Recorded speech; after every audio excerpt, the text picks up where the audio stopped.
Une explosion de foi en Jésus-Christ se concrétisant par des centaines de baptêmes transforme le centre-est de l'Afrique. Le programme de bénévolat d'Adra en République tchèque célèbre 20 ans de vie régénérée grâce à la puissance de l'amour et du dévouement. En Équateur, un adolescent malvoyant participe à la mission Caleb.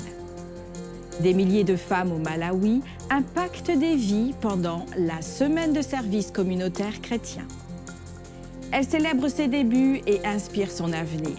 L'Académie adventiste Iloilo brille aux Philippines pour son 108e anniversaire. Des histoires inspirantes et bien d'autres sur l'impact adventiste à travers les 7 continents, maintenant sur ANN.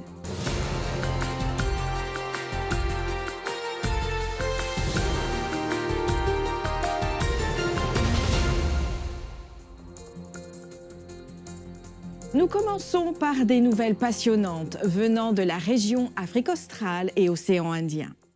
Pendant la semaine du service communautaire au Malawi, des milliers de femmes ont suivi l'exemple du Christ en aidant ceux qui en ont besoin. Noël Sibanda nous en dit plus. Seule la méthode de Christ a un véritable succès lorsque nous voulons toucher les autres. Le Sauveur se mêlait aux gens, désirait leur bien, montrait de la sympathie, s'occupait de leurs besoins et gagnait leur confiance, puis il les invitait à le suivre. L'Union de fédération du Malawi, s'inspirant d'Ellen White, a décidé de servir la communauté pendant une semaine qui a démarré au stade de Balaka, au sud du Malawi, le cœur chaleureux de l'Afrique. C'est un événement annuel au Malawi qu'aucune femme ne voudrait manquer. Plus de 15 000 femmes, dont celle du département Dorcas, la directrice du ministère des Femmes et l'Organisation des Hommes Adventistes, ont assisté au lancement flamboyant officié par le docteur Passmore Mulambo. Nous sommes connus pour être une église aimante et compatissante. Le service communautaire nous offre donc une opportunité de toucher la vie des individus. Le lendemain, les femmes étaient dispersées à travers le Malawi pour démontrer l'amour de Jésus dans leurs différentes communautés. À Lilongwe, la capitale du Malawi, elles se sont rendues à l'hôpital gouvernemental de Bwaila, accompagnées du président de l'Union, le pasteur Tony Nirenda, et d'Emily Egolette Banda, la directrice du ministère des Femmes pour l'Union de fédération du Malawi.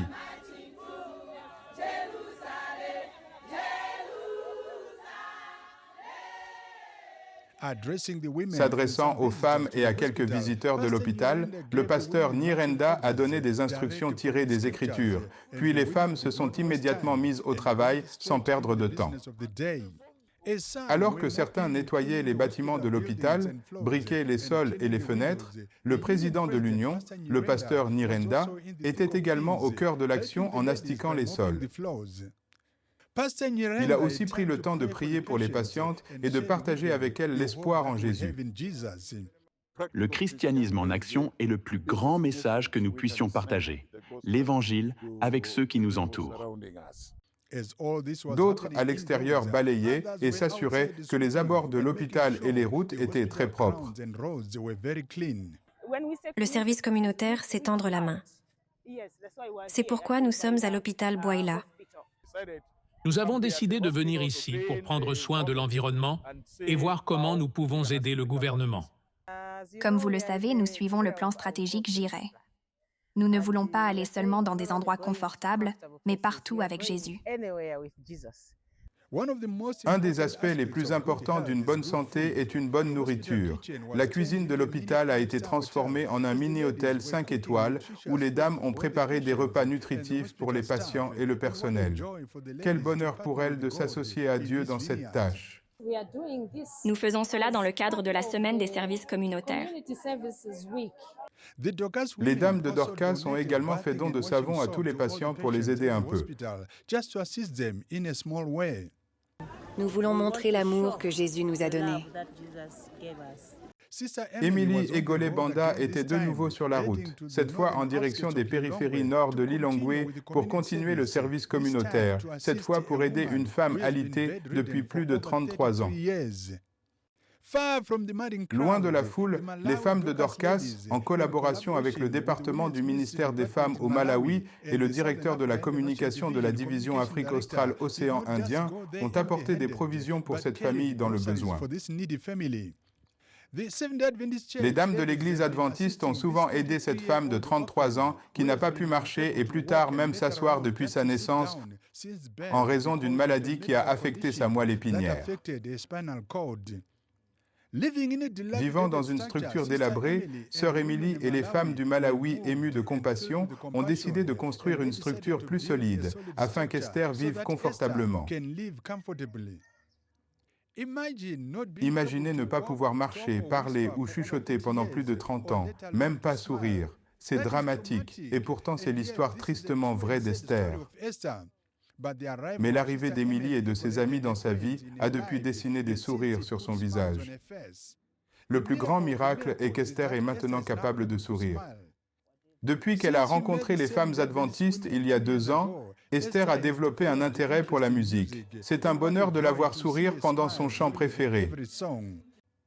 Grace Kondongwe, la directrice des ministères des femmes pour l'Union de fédérations du Malawi central, croit qu'en montrant un véritable amour à la communauté, nous l'orientons vers Jésus-Christ. Son engagement et son amour pour les enfants ont donné à l'Église adventiste une place dans cette petite communauté. Émilie explique que la semaine de service communautaire n'est pas juste un événement ponctuel ou annuel, mais un mode de vie pour le département Dorcas et le ministère des Femmes au Malawi, comme en témoigne leur slogan.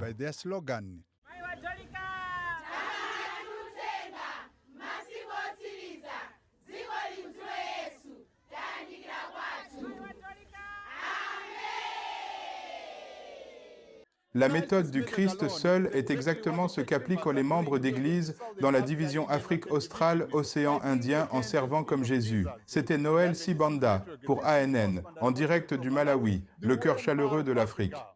Quelle mission merveilleuse! Suivons les traces de Jésus en apportant aide, espoir et salut à ceux qui nous entourent.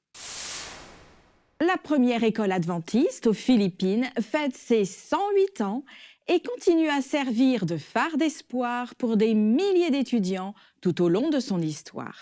Anciens élèves, familles et amis se sont réunis à Barangay Bonko, Pototan, Iloilo City, pour un défilé festif célébrant le 108e anniversaire de l'Académie adventiste Iloilo, la première école adventiste aux Philippines. Sous le thème « Célébrer nos débuts, inspirer notre avenir », l'événement comprenait un rassemblement spécial d'anciens élèves, présentant une composition spéciale du groupe de 2018 et une méditation par un ancien élève de la promotion de 1982 et actuel directeur des ministères des publications de l'Église adventiste dans les Visayas occidentales, le pasteur Edwin Gonzaga. La célébration a honoré la riche histoire de l'école, sa résilience et le dévouement indéfectible des pionniers qui ont fait progresser l'éducation adventiste dans la région, tout en réfléchissant à la providence de Dieu au cours des 108 dernières années. Que Dieu continue de bénir cette institution qui a exemplifié la véritable éducation pendant plus d'un siècle et qui cherche à impacter durablement la vie des étudiants. Il est inspirant de voir comment le projet de la mission Caleb continue de transformer des vies à travers le monde.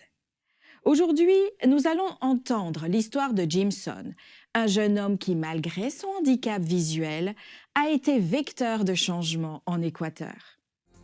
Jimson a 17 ans et est malvoyant, mais cela ne l'a pas empêché de participer activement au projet de la mission Caleb à Nangaritsa, en Équateur.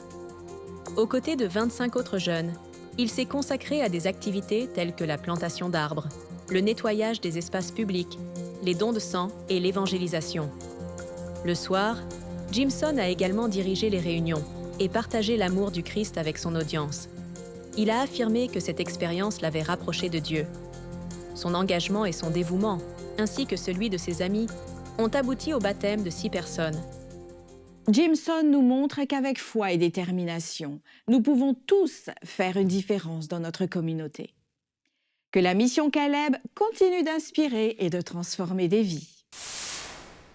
La campagne Homecoming Impact, organisée par l'Église adventiste du 7e jour dans la région du centre-est de l'Afrique, a transformé des vies et a conduit à des résultats impressionnants avec des centaines de baptêmes. La campagne Homecoming Impact a abouti à plus de 130 000 baptêmes, avec la participation de 8 des 11 pays de la région du centre-est de l'Afrique. Plus de 6 500 événements ont eu lieu sur 15 jours, combinant la sensibilisation des communautés et l'évangélisation. Dans le cadre de l'initiative Impact évangélique 2025, la campagne visait à transformer chaque membre d'Église en un disciple actif du Christ. La campagne a également inclus des bénévoles internationaux et a célébré le 150e anniversaire des missions adventistes mondiales. Le pasteur Ted Wilson, président de la Conférence générale de l'Église adventiste du 7e jour, a souligné que Dieu prépare son Église pour quelque chose de particulier. Ces résultats incroyables ravivent l'esprit missionnaire mondial. Que cette bonne nouvelle nous inspire à partager le message du salut en Jésus-Christ, afin que davantage de personnes puissent connaître son amour. Dans l'émission Un message spécial du pasteur Ted Wilson, le président de la Conférence générale des adventistes du 7e jour aborde cette semaine le chapitre 17 de la tragédie des siècles intitulée « Les précurseurs du matin ». Le pasteur Wilson fait référence à des versets bibliques décrivant les signes qui se produiront sur la terre avant la seconde venue du Christ, y compris des catastrophes naturelles et des événements étranges documentés tout au long de l'histoire. Les prophéties bibliques nous indiquent non seulement la manière dont le Christ reviendra, mais aussi les signes qui nous indiquent que sa venue est proche. Dans Luc, au chapitre 21, les versets 25 à 28, Jésus dit « Il y aura des signes dans le soleil, dans la lune et dans les étoiles. Et sur la terre, les nations seront dans l'angoisse, épouvantées par le bruit de la mer et des vagues. Des hommes rendront l'âme de terreur dans l'attente de ce qui surviendra sur la terre, car les puissances célestes seront ébranlées. Alors on verra le Fils de l'homme venir sur une nuée avec beaucoup de puissance et de gloire. Quand ces événements commenceront à se produire, redressez-vous et relevez la tête, parce que votre délivrance est proche. » Puis dans Apocalypse chapitre 6 au verset 12, il y eut un grand tremblement de terre. Le soleil devint noir comme un sac de crin, la lune entière devint comme du sang. Chers amis, ces signes prophétiques se sont accomplis de la manière la plus profonde qui soit. Aujourd'hui, nous examinerons l'accomplissement de la prophétie concernant le terrible tremblement de terre qui indique l'approche du retour du Christ. Le plus terrible tremblement de terre jamais enregistré s'est produit en 1755. Bien qu'il soit généralement connu comme le tremblement de terre de Lisbonne, il s'est étendu à une grande partie de l'Europe, de l'Afrique et de l'Amérique. À Lisbonne, le tremblement de terre qui détruisit la ville fut précédé de sourds grondements souterrains. On évalue à plus de 90 000 le nombre des personnes qui perdirent leur vie en ce jour néfaste.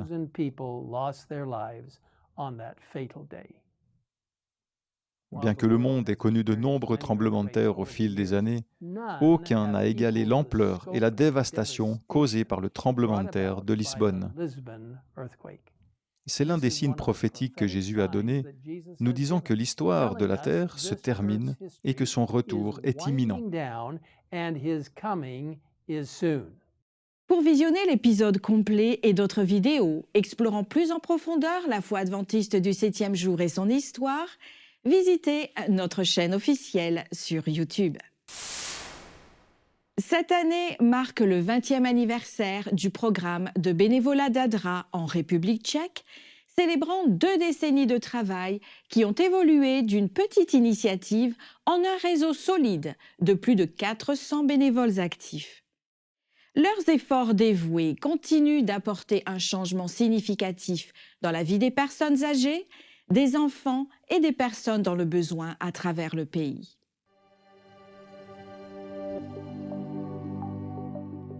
Si vous vous demandez comment tout a commencé, j'ai rencontré Slavek Wurst d'Adra qui m'a dit « Regarde, il y a une maison à Friedeck. et ce serait bien d'en faire quelque chose. Et il a trouvé l'argent pour l'acquérir. Je n'avais aucune expérience dans le secteur du bénévolat. J'ai rencontré des gens à Frýdek, et notamment une personne intéressante qui m'a dit qu'il avait assisté à une conférence où il parlait du bénévolat étudiant, et ça m'a plu. Donc, le mois suivant, nous avons créé ensemble un club de bénévoles étudiants et environ 3 mois plus tard, le premier centre de bénévolat ADRA est né.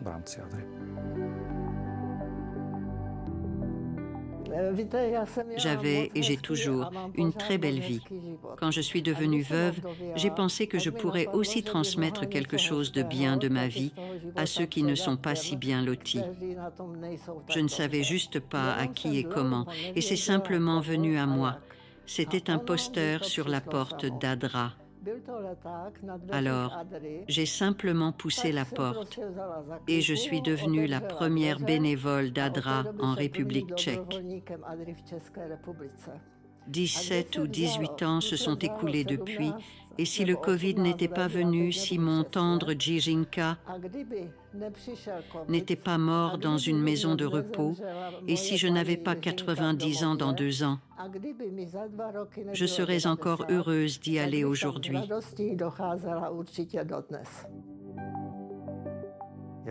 Chaque fois que je rencontre des bénévoles et que j'entends leurs histoires, j'y crois à nouveau et je me dis « Oui, ça a du sens. C'est pourquoi nous le faisons. » Quand je ne rencontre pas les bénévoles, ce qui arrive parfois quand on gère un grand centre ADRA et que l'on ne voit que la paperasse et l'administration, qui est parfois ennuyeuse et compliquée, on doute parfois de la raison pour laquelle on le fait.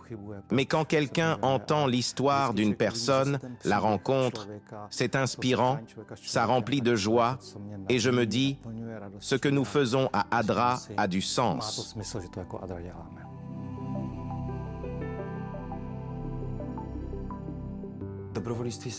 Le bénévolat a évolué de manière très significative depuis le moment où nous avons commencé il y a 20 ans avec 10, 15, 20 bénévoles. Aujourd'hui, nous sommes à des chiffres qui dépassent des centaines. Nous avons régulièrement environ 400 bénévoles actifs. Le niveau professionnel a changé de manière significative. Nos services, nos coordinateurs fournissent aux bénévoles un bon service. Nous essayons de prendre soin de chaque personne qui est prête à donner de son temps au bénéfice des autres. J'ai l'expérience que le bénévolat apporte un changement qualitatif dans la vie des personnes âgées, des enfants, des personnes handicapées et de tous ceux avec qui nous coopérons dans les programmes de bénévolat.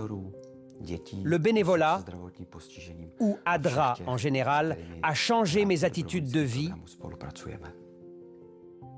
mes valeurs, parce que nos actions ont un effet très significatif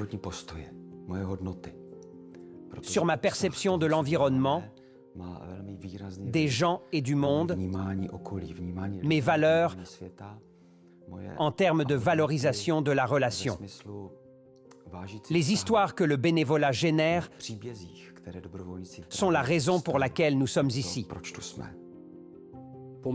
Après avoir pris le poste de responsable du centre de bénévolat à Frýdek Místek, le bénévolat était très bien établi.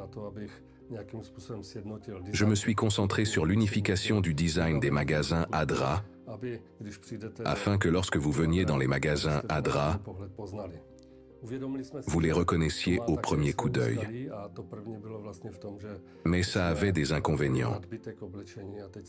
Le premier était l'excès de vêtements. Nous ne savions pas quoi en faire car ils ne pouvaient pas être utilisés. Nous avons décidé de coopérer avec la société Matex qui a résolu notre problème. Nous avons établi de bonnes relations avec le représentant régional, M. Aleš Kabat, qui a ouvert une banque de vêtements. Et ainsi, nous pouvions avoir un stock de vêtements pour des événements d'urgence. Le problème est déjà si grand aujourd'hui que nous devons éliminer 6 tonnes de vêtements par semaine de manière écologique ou d'une autre manière juste dans notre centre régional à Frýdek Místek. Voici quelques statistiques. 35 magasins ADRA ont été ouverts dans 15 centres de bénévoles. Les magasins ADRA comprennent 12 garde-robes. Nous avons réussi à placer ces magasins dans 22 villes en République tchèque. Alors que le programme de bénévolat d'ADRA fête son 20e anniversaire, il témoigne du pouvoir, de la compassion et de la communauté. L'engagement indéfectible des bénévoles et du personnel a eu un impact durable, prouvant que lorsque les personnes se rassemblent pour servir, elles peuvent vraiment changer le monde. L'Australie a récemment accueilli une conférence innovante. Cet événement visait à inspirer plus de 400 membres et dirigeants d'église. Il les a encouragés à explorer de nouvelles idées et approches dans le ministère. Tenue à l'église adventiste du 7e jour de Gold Coast Central, la conférence s'est concentrée sur la créativité et l'innovation dans le culte et l'évangélisation. La 5e conférence innovante a inspiré plus de 400 membres et dirigeants d'église. Elle s'est tenue à l'église adventiste du 7e jour de Gold Coast Central. Cet événement s'est concentré sur l'innovation dans le ministère. Des experts en médias, en créativité et du ministère pastoral ont animé les sessions. Les participants ont exploré des sujets tels que le développement d'applications, les arts de la scène et l'art numérique. La conférence comprenait des activités de brainstorming collaboratif et de développement de compétences. Les participants ont appris à appliquer de nouvelles idées et techniques à leurs efforts de culte et d'évangélisation. Le rassemblement était dynamique, mettant en avant le rôle de la créativité dans la transformation des pratiques ecclésiales. Cette réunion a mis en exergue la portée de la créativité sur le ministère. Les participants ont acquis des stratégies pratiques pour améliorer le culte et l'évangélisation. 2 pionniers dévoués de la mission globale surmontent des défis et touchent des vies dans une communauté éloignée en Indonésie. En s'attaquant à des problèmes fondamentaux comme l'électricité et l'assainissement, tout en inspirant et en éduquant, leurs efforts illuminent certains des coins les plus reculés du monde.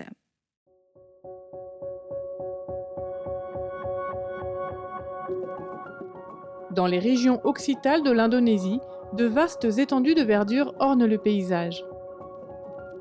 De nombreuses personnes ont quitté la ville pour travailler dans les plantations de thé et de caoutchouc. Ils sont venus chercher une vie meilleure, mais ils ont dû faire face à de nouveaux défis liés à leurs conditions de vie.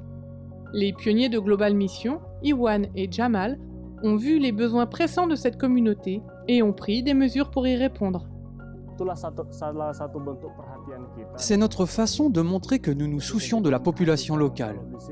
Nous avons constaté l'absence d'électricité et d'installations sanitaires de base. Nous avons pris des mesures pour obtenir l'installation de l'électricité en discutant avec le représentant du gouvernement.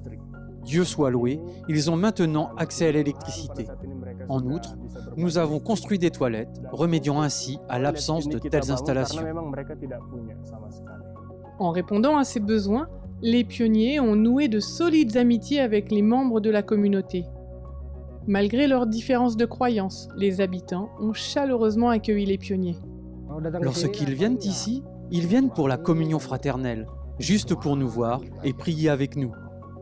Après avoir résolu les problèmes d'électricité et d'assainissement, les pionniers se sont concentrés sur l'éducation des enfants de la communauté, car la plupart n'allaient pas à l'école.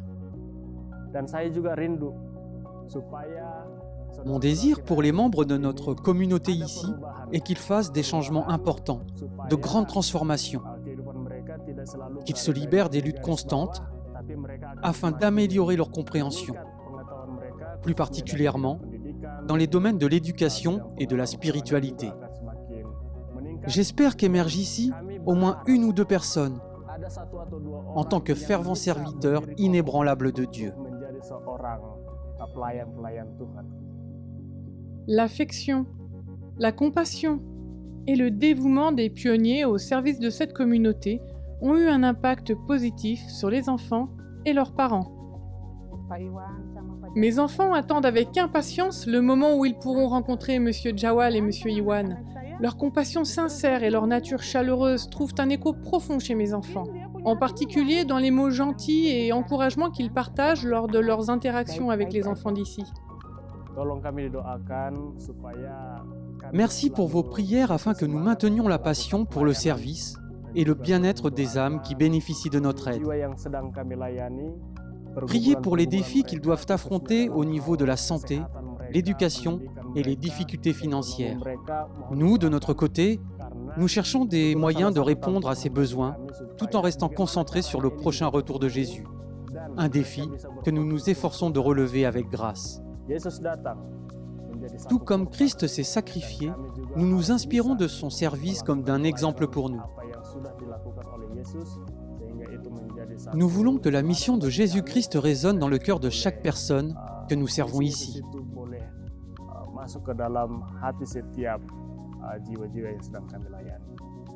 Merci de soutenir les pionniers de la mission mondiale, tels qu'Iwan et Jamal, qui donnent toute leur force pour servir Jésus dans cette partie du coin du monde.